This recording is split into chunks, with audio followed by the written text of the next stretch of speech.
యువత కావాలి నాకు, చీల్చి చెండాడే యువత కావాలి నాకు దేశం కోసం. అంటే ఎందుకు చెప్తున్నానంటే, సర్దార్ వల్లభాయ్ పటేల్ గారిని అడిగారంట, బెంగాల్ రాష్ట్ర విభజనప్పుడు 1920లో విభజిస్తున్నాం అనుకున్నప్పుడు దేశంలో ఉన్న జాతీయ నాయకులు అందరూ వచ్చారు, జరగకూడదని ఆప్ చేశారు. అలాంటిది భారతదేశాన్ని పాకిస్తాన్గా భారత్గా విభజిస్తుంటే మీరు ఎందుకు చేయలేకపోయారు, ఆపలేకపోయారు? ఒక రాష్ట్రాన్ని ఆపగలిగినప్పుడు ఇది ఎందుకు ఆపలేకపోయారంటే, ఆయన అన్న మాటలు ఏంటంటే, మాకు వయసు అయిపోయింది, పెద్దవాళ్ళం అయిపోయాం, జైలులో నలిగిపోయాం, సరికొత్త యువరక్తాన్ని తయారు చేయలేకపోయాం, మాకు శక్తి సన్నగిల్లింది అని. అందువల్ల వదిలేయాల్సి వచ్చింది చేతుల అని. అది నాకు చాలా ప్రేరణ అయింది. నెక్స్ట్ అందరం గౌరవ ముఖ్యమంత్రి గారు వికసిత్ ఆంధ్రప్రదేశ్ కోసం ఆలోచిస్తున్నారు. నేను వికసిత్ ఆంధ్రప్రదేశ్ కోసం ఆలోచించే వాళ్ళు ఉన్నారు. నేను ఆలోచిస్తుంది భవిష్యత్తుని నిర్మించగలిగే యువ నాయకత్వం. ఈరోజు ఒక్కరు తలుచుకుంటే ఎంతమంది ఎమ్మెల్యేలు వచ్చారో చూడండి. ఫస్ట్ టైం ఎమ్మెల్యేలు ఎంతమంది ఉన్నారు? అలాంటిది మీ నుంచి ఊరికి 100 మంది నాయకుల్ని తయారు చేయాలి. రాష్ట్రం నుంచి జాతీయ స్థాయిలోకి వెళ్ళగలిగే 100 మంది నాయకుల్ని తయారు చేయగలగాలి. అదే నా లక్ష్యం, నా స్వప్నం 2047కి. అంటే ఎలా ఉండాలి అంటే, విదేశాలకి వెళ్లాల్సిన అవసరం రాకూడదు ఇంక మనకి. మన దేశానికి మనం వీసాలు డినైల్ చేసేంత స్థాయి భారతదేశంలో ఉండాలి అంటే, దేశాన్ని సమాజాన్ని నడిపే నాయకులు మీలో నుంచే పుట్టాలి. నేను చేస్తాను దానికి ప్రోగ్రామ్స్. ఈ రోజున వేదిక పైన ఉన్న స్పోక్స్ పర్సన్స్ అందరూ ఎలా వచ్చారనుకుంటున్నారు మీరు? హరిప్రసాద్ గారికే చెప్పాను నేను, సార్ ఎలా చేయమంటారు సార్ మమ్మల్ని అని అడిగితే, మీరు వెళ్ళి జనంలోకి వెళ్ళండి, ఎవరైతే మాట్లాడగలరో వాళ్ళు పిలవండి అంటే, అలా పిలిస్తేనే ఇక్కడున్న స్పోక్స్ పర్సన్స్ అందరూ కూడా జనం మధ్యలోంచి పికప్ చేసిన వాళ్ళు అలా తయారు చేశాం. పార్టీ నిర్మాణాన్ని అలా చేశాం. నా కోరిక ఆంధ్రప్రదేశ్ తెలంగాణ నుంచి దేశాన్ని ప్రభావితం చేసే 100 మంది యువ నాయకుల్ని, మహిళలు కావచ్చు, యువకులు కావచ్చు, అదే నా లక్ష్యం. దానికోసం పనిచేద్దాం మనందరం. ఎందుకంటే సరైన నాయకులు లేకపోతే చిల్లర వేషాలు వేసేవాళ్ళు, పనికి మాలిన వేషాలు వేసేవాళ్ళు చూశాం కదా గత ప్రభుత్వంలో ఎలా ప్రవర్తించారు. వాళ్ళు వచ్చారు అంటే బలహీనత మనది, తప్పు మనది. ఎవరు వచ్చినా వదిలేస్తున్నాం మనం. అందుకని మీరందరూ దానికి సంసిద్ధం అవ్వండి. ఇంకొక మాట వాళ్ళు మాట్లాడింది ఇందాక ఆ ఇంగ్లీష్ పత్రికలో, ఒకటి చెగువేరా గురించి మాట్లాడారు, దానికి సమాధానం చెప్పాను. ఇంకోటి ఏమంటారంటే, Pawan Kalyan has suddenly become a Hindu defender, a Sanatani defender అని. Do have to become a defender for Sanatana Dharma? It is within my blood. I don't have to prove it. ఈరోజు today maybe you might be seeing it today. Always I had it in my blood. నేను 21 ఇయర్స్లో కూడా 14 ఏళ్ల వయసు నుంచి, right from the age of 14 I was doing దీక్ష. 14 సంవత్సరాల నుంచి ఎప్పుడు 5 సంవత్సరం దీక్ష చేసేవాడిని.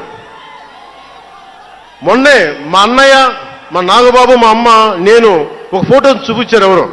నేను కాషాయ బట్టలో ఉన్నా, మా అన్నయ్య, మా పెద్దన్నయ్య, మా చిన్నయ్య, మా పెద్దన్నయ్య, మా అమ్మ నవ్వుతూ ఉన్నారు. నేను ఈ ఫోటో ఎలా పెట్టానంటే, ఏంటి జీవితం, వైరాగ్యంతో ఉండేవాడు.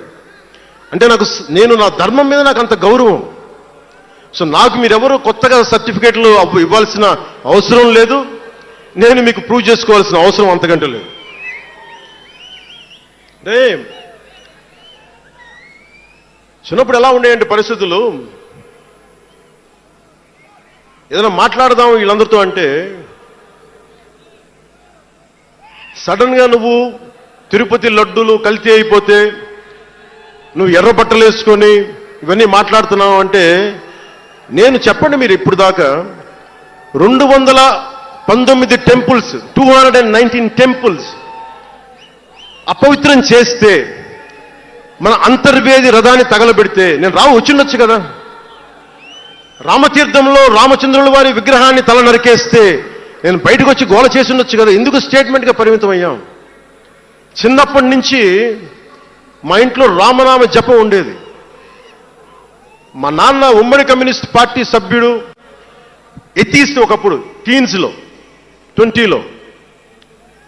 ఆయన మరి ఎలా మారిందో మనసు తెలియదు కానీ విపరీతం రామభక్తుడు అయిపోయాడు నేను పుట్టేటప్పటికి. మా ఇంట్లో ఎప్పుడూ రామనామమే ఉండేది.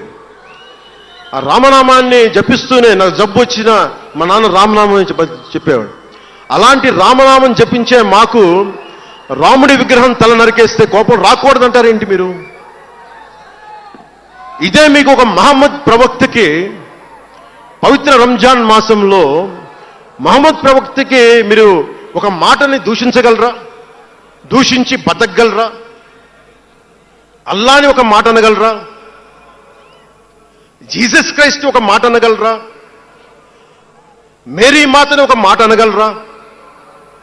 కానీ పార్వతీ దేవిని తిడతారు, లక్ష్మీ మాతని తిడతారు. అంటే నువ్వు ఇస్లాంకి అపవిత్రం జరిగితే మాట్లాడితే సెక్యులరిజం, జగన్మాతకి కానీ పార్వతీదేవికి కానీ శివుడికి కానీ రాముడికి కానీ అయ్యప్పకి కానీ అపవిత్రం జరిగితే మా మనోభావాలు బాధపడకూడదు, గాయపడకూడదు, నోరు మూసుకొని కూర్చోవాలి. ఆ జనరేషన్ పోయిందిరా బాబు, ఆ జనరేషన్ పోయింది. ఒక తప్పుని తప్పుగానే చెప్తాం. ఒక హిందువు ఒక ముస్లిం పట్ల తప్పు చేస్తే తప్పనే చెప్తాం. ఓల్డ్ సిటీలో ఉండే ఒక నాయకుడు 15 నిమిషాలు కళ్ళు మూసుకోండి, పోలీసుల్ని మేము హిందువులకి ఏంటో మేము చూపిస్తామంటే అది తప్పు పట్టకూడదంటే ఎట్లా? అది మతోన్మాదమా? ఏం మాట్లాడుతున్నారు మీరు? బతుకమ్మ బతుకమ్మ బతుకమ్మ అని చెప్పి బతుకమ్మ పాటని మీరు వెటకారం చేసి ఓల్డ్ సిటీ నాయకుడు మాట్లాడితే దాన్ని డిఫెండ్ చేసుకోవటం హిందూ అహంకారం అంటే నేను ఏం చెప్పండి? నేను అంటే అల్లాహకు ఒక న్యాయం, మహమ్మద్కి ఒక న్యాయం, అమ్మవారికి ఇంకో న్యాయమా? అలా కుదరదు బాబు. ఈ ధర్మం అందరికీ సమాన అవకాశం ఇచ్చింది. సనాతన ధర్మం ఉండబట్టే విజయనగర రాజులు మస్జిద్ కట్టించారు. సనాతన ధర్మం కాబట్టే బంగ్లాదేశ్ని హిందువుల రక్తంతో తడిపి బంగ్లాదేశ్కి విముక్తి కలిగించాం. ఈ చరిత్ర తెలుసుకుంటే కదా. దేశ విభజన జరిగింది. మీరు ఎంతమందికి తెలుసు దేశ విభజన కష్టాలు? మీరు సినిమాలు నడుస్తారు, అక్కడ తాగిపోయారు మీరు. నేను అక్కడ తాగలా. నేను అమితాబ్కి ఫ్యాన్ని, నేను చిరంజీవి గారికి ఫ్యాన్ని, కానీ దేశానికి అంతకంటే పెద్ద ఫ్యాన్ నేను. అంటే మీరు మనందరికీ బాబాసాహెబ్ అంబేద్కర్ గారి గురించి తెలుసు. First law minister of Bharat. ఎక్కడికి వెళ్ళినా ఆయనకి 100 అడుగులో, తెలంగాణకి వెళ్ళినా ఆంధ్రాకి వెళ్ళినా 100 అడుగులు ఇంకా పైన విగ్రహం పెట్టి మనం ఆరాధిస్తాం. మీకు ఎవరికైనా తెలుసా? అంటే సనాతన ధర్మాన్ని తిడతా ఉంటారు. మీకు ఎవరికైనా తెలుసా? పాకిస్తాన్ ఫస్ట్ లా మినిస్టర్ దళిత కమ్యూనిటీకి చెందిన జోగేంద్రనాథ్ మండల్. ఆయన పేరు ఎప్పుడైనా విన్నారా? ఎంతమంది వినుంటారు? ఆయన ఏ పరిస్థితిలో చచ్చిపోయారో తెలుసా? ఆయన నేను భారతదేశాన్ని నమ్మను, పాకిస్తాన్ని నమ్ముతాను అంటే అంబేద్కర్ గారితో సహా చాలా మంది వద్దని చెప్పినా కానీ ఆయన పాకిస్తాన్కి వెళ్ళిపోయి దాన్ని బంగ్లాదేశ్లో చాలా హిందూ జిల్లాలు కలిపేసి ఆయన దళిత కులాల నుంచి వచ్చిన వ్యక్తి. అందరూ ఆయన మాటలు నమ్మి ఆయన సమాజం హిందువులందరూ ఉండిపోతే దేశ విభజన తర్వాత జరిగిన గొడవల్లో దాదాపు ఆయన కుటుంబంలో బంధువులందరినీ ఊచకోతకోసి చంపేశారు. పాకిస్తాన్ లా మినిస్టర్గా వెళ్ళిన వ్యక్తి భారతదేశ